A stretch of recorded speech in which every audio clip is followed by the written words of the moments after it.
¿Estás grabando? Otra vez, empieza otra vez. De acción. Acción. ¡Acción! Acción. Es impresionante como una ciudad como Bogotá todavía nos asusta la lluvia.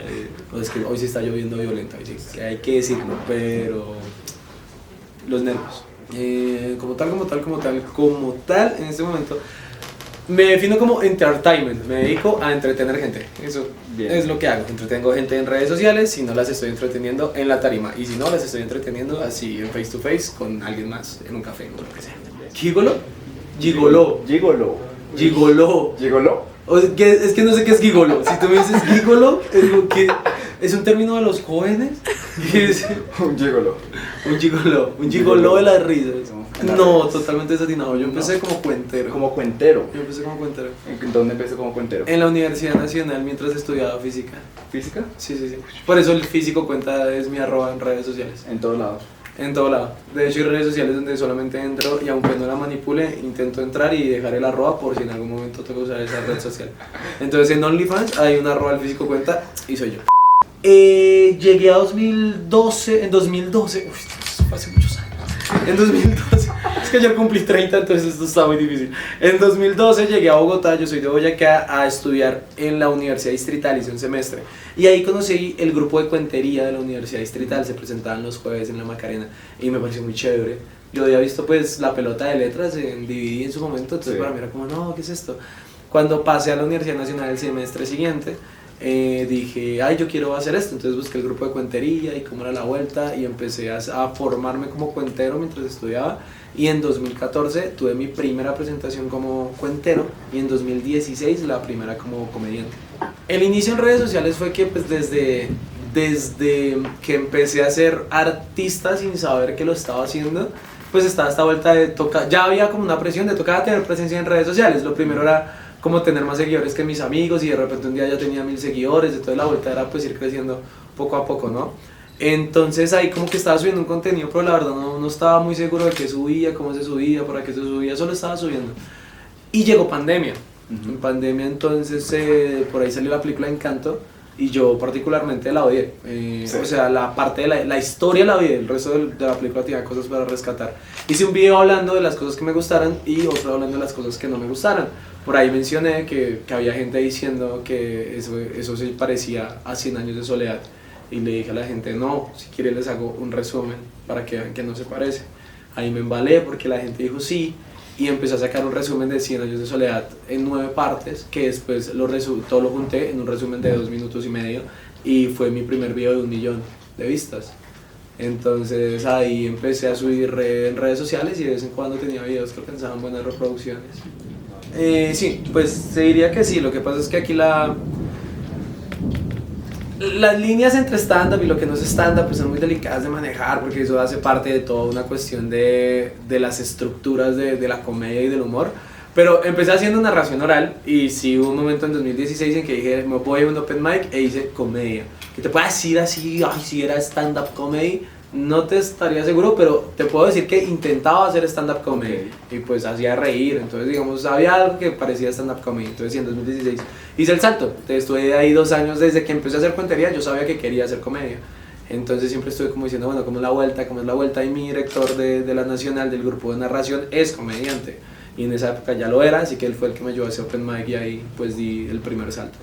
Tuve mucho tiempo, porque lo que pasa es que igual en la Nacional me podía presentar semanalmente en el espacio de narración y había un circuito universitario, entonces los viernes me podía presentar en la Nacional y los jueves también en otro espacio, los miércoles me podía presentar o en la Universidad Piloto o en la Javeriana, los viernes también uno se podía presentar en la Universidad Distrital sede de Ingeniería, sede 40 y los jueves uno se podía presentar en la Macarena y todo en horarios diferentes, entonces uno, si uno movía bien sus cartas se podía presentar hasta 6 veces en una misma semana, obvio sin pago, pero se podía presentar, que pues eso eran horas de vuelo. Entonces a mí lo que me habían dicho es mientras cuenta cuentos ve explorando tu humor, entonces yo iba explorando mi humor mientras contaba historias, iba viendo de lo que yo decía y cómo lo decía, qué hacía reír a la gente. Entonces fui encontrando como es por aquí, es por donde puedo hacer reír. Porque todo el mundo puede hacer reír, solo que no todos pueden hacer reír de la misma manera. Cada uno tiene una cosa graciosa diferente. Prueba y error. Todo eso es prueba y error. Porque inicialmente lo que pasa es que cuando tú te presentas en la Universidad Nacional, que era donde estaba, o sea, no hay público más amable y más fácil, por decirlo de cierta manera, como más ganoso de reír y de pillar una exploración diferente de la tarima que el universitario. Porque el universitario tiene estas ganas de aprender y está en este momento de la vida en que todo es como nuevo y como que todo es un aprendizaje y las experiencias son muy abiertas a ella. Pero incluso dentro de esos círculos pues hay universidades más cerradas que otras. Aunque todos los universitarios tienen estas ganas, hay universidades que son más inflexibles que otras. Digamos, todas las primeras veces que pasó esto fue en la Nacional. Yo podía contar lo que quisiera porque teníamos unos espacios para eso.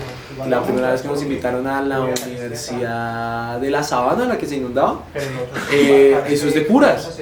Entonces allá nos dijeron, chicos, pueden, o sea, cuenten, pero por favor no toquen temas de sexualidad, de drogas, un montón de cosas. Digamos, fue la primera vez que dijimos, toca, o sea, aquí toca regular ciertas historias, y pues ahí ya fue el aprendizaje de, bueno, hay públicos donde sí, públicos donde no, hay públicos donde no, porque pronto no nos vuelven a invitar a este espacio, hay otros públicos donde no, porque no se sabe, aquí no van a calar ciertos chistes, porque hay universidades que son de derecha, pero de derecha que odia cualquier cosa que no sea derecha. Hay universidades que son de derecha y respetan la opinión ajena. Hay universidades que son de izquierda o solamente quieren gente de izquierda. Hay universidades que son de izquierda pero respetan toda la opinión de los demás. Entonces uno tiene que ir midiendo los públicos y ahí uno va diciendo, esto sí lo puedo contar, esto no. Al final uno sabe, uno quiere contar todo lo que quiere contar, pero digamos yo digo, uy, aquí en esta tarima no me arriesgo a contar esta historia, sino que cuento otra.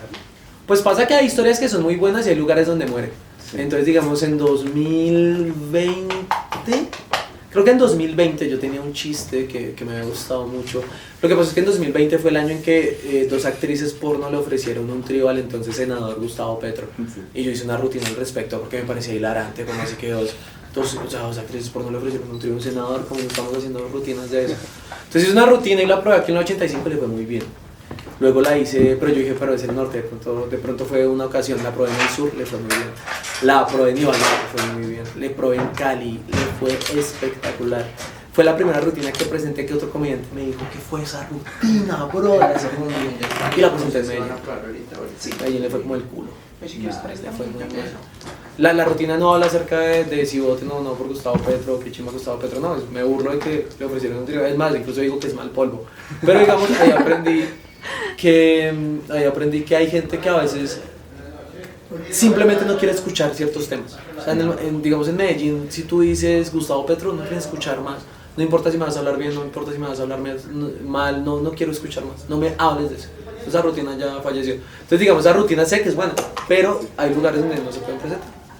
Entertainment, a mí lo que me gusta es entretener a la gente. Entonces lo que pasa es que nadie se define solamente como una sola profesión. Ustedes mismos están estudiando lo mismo, pero tú estás aquí como entrevistadora, ya hay un fotógrafo y alguien está en cámara. Y ustedes mismos saben que aunque todos están estudiando lo mismo, hay varias formas de su carrera que les gusta aplicar, no les gusta solamente una. Entonces tengo el mismo tema con la comedia. A mí me gusta hacer reír, me encanta. Entonces la tarima me fascina porque ahorita que tengamos la función en vivo, la risa en vivo, brother, es una droga violenta. La risa en vivo se siente deliciosa, pero lo que uno puede hacer también con la cámara y las ediciones para TikTok y redes sociales es muy bacano. Es diferente a lo que puede hacer, digamos, en TikTok y Instagram, que es vertical, a lo que uno podría llegar a hacer en YouTube, que es horizontal. El humor en los libros también es algo que vengo explorando porque ya este año publico mi segundo y tercer libro, donde estoy jugando un poquito con cositas de humor, entonces ahí sigo entreteniendo a la gente. Quiero jugar con guiones, entonces mi tesis de física fue con guión, fue un piloto de una serie, entonces me gusta el guión, entonces también toda la parte de sketches me gusta mucho. Entonces yo quiero explorar todo lo que sea humor me gusta explorar, y todo lo que sea reír y entretener, ahí estaré. Yo todo le meto un poco de comedia, solo que cada cosa le defines, es como cocinar, no a todo le puedes poner sal, porque si no queda insípido, pero a unas cosas les tienes que poner mucha y a otras no tanta, tienes que aprender a regularlo. Con los libros es así también dependiendo del tema. El primer libro que yo saqué pues de por sí tenía una premisa cómica en el sentido que era contradictorio, porque saqué un Kama Sutra de arrunches, un arrunche sutra, que es una contradicción porque es juntar algo demasiado sexual con algo demasiado tierno, entonces ahí ya hay como una premisa cómica. El libro pues obviamente igual es un libro en el que le estoy enseñando principalmente a hombres que son muy toscos cómo abrazar, cuándo abrazar, en qué situaciones abrazar, pero dentro del mismo texto, dentro del mismo libro pues hay chistes, hay bromas, tú puedes explorar porque Lo que pasa es que cuando tú estás leyendo un libro, pues al final es una interacción que tú estás teniendo con el autor sin escuchar la voz del autor, sino la manera en la que tú lo lees. Entonces tú tienes muchas maneras de entregar una broma en el libro porque solamente va a ser visual. Pero obviamente el libro tiene el objetivo de los arrunches. Entonces meto algunas dosis de humor, pero no tantas. Por ejemplo, en la contraportada del libro me acuerdo que dice, ¿has visto que los libros tienen como frases de alguien que lo leyó y opina algo? Entonces con la contraportada del libro dice, es el mejor libro de arrunches jamás escrito, Samuel Vela. Y abajo dice, Samuel, no te auto menciones en tu libro, y lo pone editor de Samuel Vela. Entonces ahí ya hay humor, no es un chistazo, pero ahí hay una dosis de humor. Son cosas que igual es como quería explorarlo ahí, porque está bien burlándome de mí, porque pues nadie más había leído el libro, no tenía quien lo opinara, entonces dije, pues yo opino de mi libro, weón. Y además no estoy mintiendo porque si es el único libro de arrullos que hay, entonces es el mejor libro que hay, también el peor, pero pues yo solo menciono lo bueno, yo veo el vaso medio lleno. Ahorita en Filbo pues lanzo otros 2 libros, estoy con eso, es el proyecto más cercano. Pronto voy a empezar a hacer contenido en redes sociales con la motocicleta que compré, sí. Entonces estaré haciendo pues contenido aprendiendo de motocicletas, pues también buscando humor con eso, siempre pues buscando humor y enseñar, que al final pues yo no más que enseñar es que yo aprendo cosas y muestro lo que aprendo, y si alguien aprende con eso conmigo pues súper bien. Entonces por ahora esos 2 proyectos son los más cercanos. Hay otro proyecto a mediano plazo que es subiendo pues varias rutinas mías de comedia en mi canal de YouTube, El Físico Cuenta, me encuentran también.